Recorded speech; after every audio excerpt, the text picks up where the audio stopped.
Like with me, archery would be 10, which most people can't even relate to that, right? Yeah, most people have a hard time finding anything that they really, really sync up with. But what I think is that when you see a guy like, you know, like a super athlete like Mighty Mouse, when you see a fully dedicated super athlete, when you see, I mean, there's a lot of consequences to what Mighty Mouse does, extreme consequences. But then you go one more level, and that's sword fighting. I mean, these fucking people that lived in feudal Japan, the Ronins, he killed 60-something people with swords. Yeah. In one-on-one, you looking at each other and just fucking chopping people up. Yeah, like Mayweather's is Mayweather 39-0? 49-0. 49-0. 49-0. Imagine him being that guy. Yeah. It's another level. Right. 49-0 in boxing. And it's not up to a judge. That's up to a sword. Oh, yeah. It's totally different. Well, his style would never work. So McGregor, I mean, it would work. It actually would work a little Mayweather. bit because you're so vulnerable. McGregor or Mayweather? Are we changing subjects? Yes. Look, Mayweather is a way better boxer. There's just no doubt about it. He's one of the greatest boxers, if not the greatest boxer that's ever lived. And even though he's smaller, you're talking about a completely different level of skill, a completely different level of understanding of the subtle nuances of boxing. But that said, Conor McGregor is not incompetent. He's very dangerous. Floyd Mayweather is a way better boxer, but Conor McGregor is dangerous as fuck. And he has a really deceptive ability to move in and move out. He can cover distance very quickly. Yeah. And he can do so in a weird way. He can do so in a way where he might stun you. He might stun you and he might catch you early, and he hits really fucking hard. I agree to that. If Floyd can figure him out and start using his jab and using his movement. See, Floyd has traditionally had problems with southpaws, but he's never lost to one. He's talking about professional boxers. You also have the bigger glove factor. Conor's going to be wearing bigger gloves than he's ever fought in the UFC before. The UFC gloves are 4 ounces. Most likely, if I was Floyd, I would insist on 10-ounce gloves. I would want this motherfucker to have a lot of padding on his knuckles. Go 8. Yeah, I don't know if they're going to do that. I think everything Conor below knock one. that sucker out. Oh, you're so silly. What is the weight? What is the weight that they wear above 160? I think it's 10 ounces above 160 and 8 ounces below. I've been to 2 Conor fights with you. He's incredible. And all I can say is when Conor hits a guy, their face instantly shows the fact that they don't know that it was really that. Is that fair to say? They don't know that it was really that, meaning that he hit so hard, he stuns them. I think people say, I know I'm going to get hit with that left, but when they actually get hit with the left, a person's expression reveals what they actually felt. And I think people feel like it's harder than what they did in training. Well, you know that people Is that true? Yeah, for sure. Well, you know that people can run faster than people, right? You know there's certain people that have special gifts. Right. They have special gifts of athletic movement, and some people have, in extraordinary ways, gifts of power when it comes to striking. And it doesn't make any sense. But I've seen it from people where you see what you think is hard, and then you see someone else, and you go, what in the fuck? Yeah. Like there's a video of George Foreman hitting the heavy bag. Right. And George Foreman was, I don't know if he had fought Ali yet.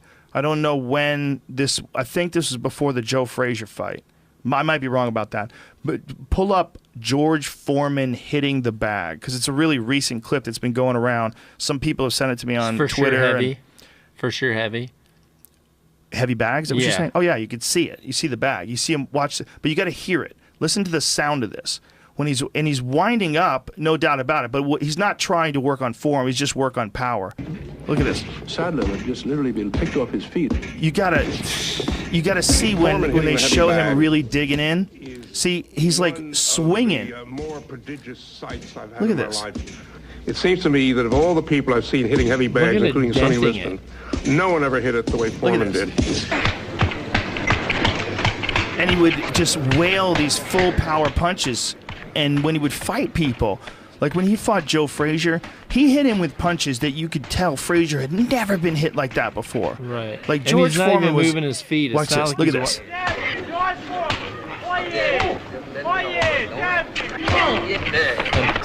Dude, those last two are insane. So his ability to single power punch was so extraordinary that almost no one could stand in front of him and withstand that sort of a barrage. That's a freak athlete, and those come along. And when those come along, if they're smart too, and then they're really good at learning the sport too, a lot of people are fucked. Good at trash talking. Yes, and that's where Conor McGregor is. He's a freak athlete. In the sense that he has there's a guy named Firas Zahabi who's one of the best trainers in MMA, George St. Pierre's trainer. He calls it the touch of death. That's the best way to describe it. He just zaps people. Blam. I saw it. And I saw when he hits people with that left, it doesn't look like you watch Brock Lesnar wind up and crack someone, which I saw, and then you see Conor, which you don't even realize the punch came in. And then their face is like swelling up instantly. That's like what we just saw with Foreman. Yeah, well, it's extraordinary for sure. The difference between that and Foreman is obviously Foreman has big heavyweight gloves on.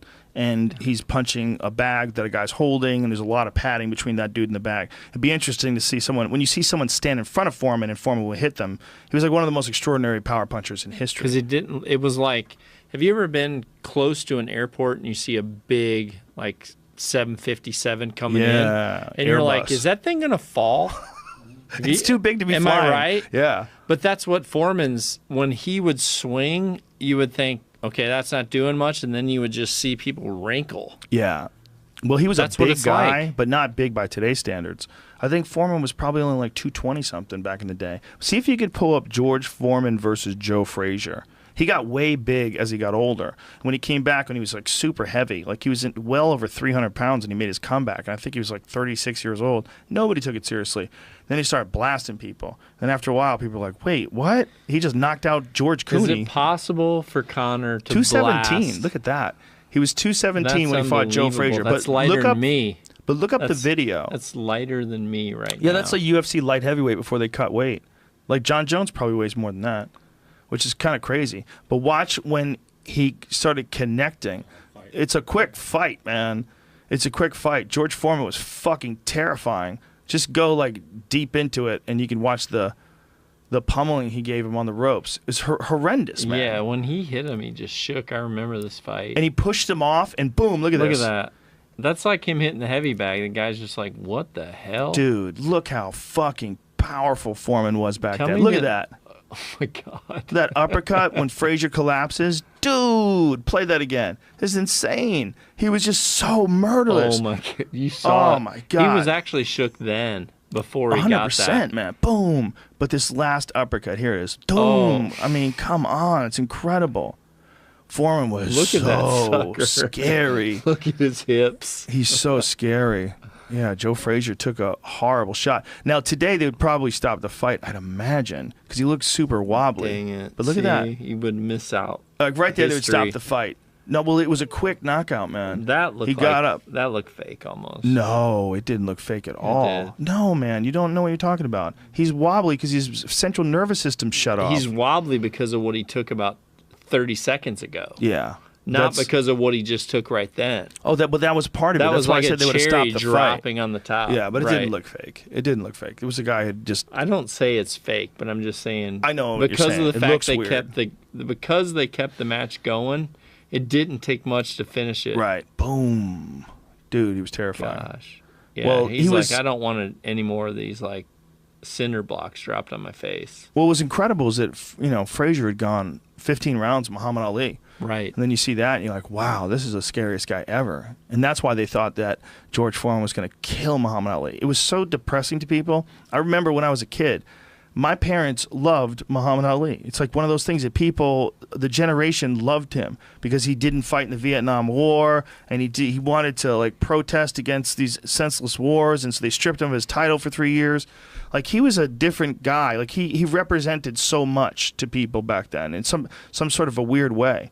So when he fought George Foreman, people were so terrified that he was going to get beat up that Hunter S. Thompson didn't watch the fight. He was sent to Africa to watch the fight. He had tickets to be ringside at the fucking fight to report for it for the Rolling Stone. You know what he did? He just fucked around and wore a Nixon mask and climbed in the swimming pool and hung out all day and drank. He just did. What? He's like, fuck this. I'm not going to go see that. He was convinced that Muhammad Ali was going to get killed, and he loved Muhammad Ali. Didn't want to see a legend die. He didn't want to see it. And he missed the greatest come-from-behind upset victory in arguably the history of the heavyweight division. Even bigger than when he knocked out Sonny Liston to win the title. That was a big upset because everybody thought that Sonny Liston was just this fucking killer and this young kid. Talked a lot of shit, but once Sonny got a hold of him, he'd be fucked. But nope. So he boxed his face off. Conor. So you don't Mayweather. know. You don't know because we've never seen Conor box. What would you say? Mayweather's a way better boxer, but the consequences of Conor hitting you should be greater. And I say should be because I think he's certainly a stronger puncher than Mayweather, right? Right. But I would agree. He has boxing gloves on. And now how much more of an effect is his punch going to have when he has a giant padded glove? You know, I would assume there's going to be a diminishing for sure amount of the it would impact. Be less. Yes, for sure. But how much? Also, the ability to block punches. It's far easier to block punches when you have big gloves on. Because when you have big gloves on, if you watch a guy like Floyd, he catches punches. It's a shield. Yes. Right. He catches punches, and or even deflection. And he's magical at moving away with them. Like he gets hit, and he's hopping away on his feet, so you're catching the end of shots. I don't know. Conor, as much as... I mean, I'm not a UFC buff, but all I can say is I've seen Conor McGregor shots go in when I didn't even know they were going there. Oh, yeah, for sure. But again, a 4-ounce glove is lighter than an 8-ounce glove. The punches are not going to be as fast. If it's a 10-ounce glove, it's definitely slower than a 10-ounce glove. That's a good separation of boxing versus UFC then. Well, there's also a good separation of the fact that there's many more openings when you have smaller gloves. When you have smaller gloves, it's much more difficult to cover your face. So Conor has extraordinary power. He's got extraordinary movement, and he's bigger. He's a far bigger guy. I mean, he's a big-framed guy, and he's strong and young. Floyd Mayweather is 40 years old. He's arguably the greatest boxer of all time. I mean, he's a phenomenal craftsman. Like, the way he understands the art of hitting and not being hit is extraordinary. Because he's not running away from guys. No. He'll stand right in front of you. Right? Yeah. He'll stand right in front of you and be untouchable. He's only been rocked, like legitimately rocked, maybe twice or 3 times in his whole career. He's outstanding. What if you took those away? What if you took when he got rocked versus when Diaz choked him out? Do you think... What are you talking about? We're talking about 2 different fighters. Well, what do you think? When Conor McGregor got choked out by Nick Diaz, or if you take Floyd Mayweather out, got rocked? No, I'm talking when Conor got hit pretty hard and he came back, versus when Nate just choked him out. If you eliminate Nate choking him out, do you think he's got the heart to really stand through a full fight with Mayweather? Well, he certainly does, because he went through a full fight with Nate Diaz. He won the rematch in a 5-round war. Yeah, which was good. It's you can never guess. Like, anybody who guesses what a guy has, like, as far as heart and determination, it's foolish. He'll show you with his actions, or she'll show you with her actions. You can't guess. So whenever people guess, they start saying, like, oh, he'll never be able to survive a tough fight, or oh, he doesn't have the guts. Then you mistake, like, your understanding of what you see in front of you for what's going to happen. And that's what a lot of people did with Muhammad Ali versus George Foreman. It's a lot of people doing a lot of fights. One of the things that makes this fight intriguing is we've never seen Floyd box a guy like Conor McGregor, and we've definitely never seen Conor McGregor box, especially at a level that that Floyd Mayweather is at. So him coming from being a 2-division UFC champion will help his confidence. He'll be scary. And one of the things that he said that's a psychological thing that no one could ever say to Floyd before, he said, listen, the way he goes, the only reason why this thing is fair is because we're playing by boxing rules. If it was a fight, I would fucking kill him. And the way he said it was like 100% accurate. 100% accurate. And he said in saying that something no one's ever been able to say to Floyd. Yeah. I will fuck you up. Like, and Floyd's going to know that at any moment. If Conor wanted to slide a little back and start kicking his face or kicking his legs out from under him, he wouldn't know what the fuck to do. Do you think he knows how to block a wheel kick? He's going to get kicked in the back of the fucking head. Say Conor popped the referee and then just wheel kicked Mayweather. He would have to get close enough to him to do that. And at wouldn't be as easy as it seems. But the distance between punching and kicking is pretty substantial. Right. And Conor closes that distance in a really fast and really spectacular way. He comes at you with shit, front kicks to the body, and you're trying to figure out where he's coming and what he's coming with. It's very unpredictable.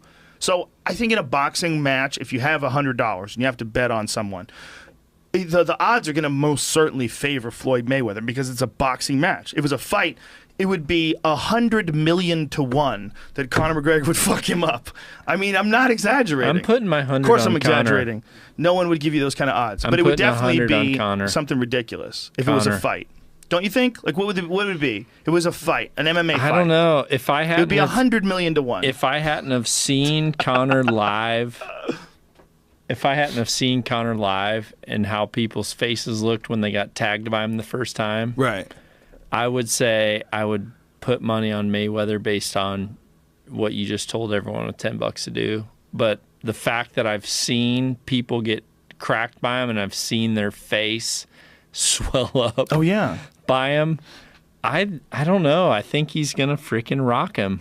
A lot of people in America do, and that's why we're going to sell it on pay-per-view. John Dudley, pay-per-view, coming soon.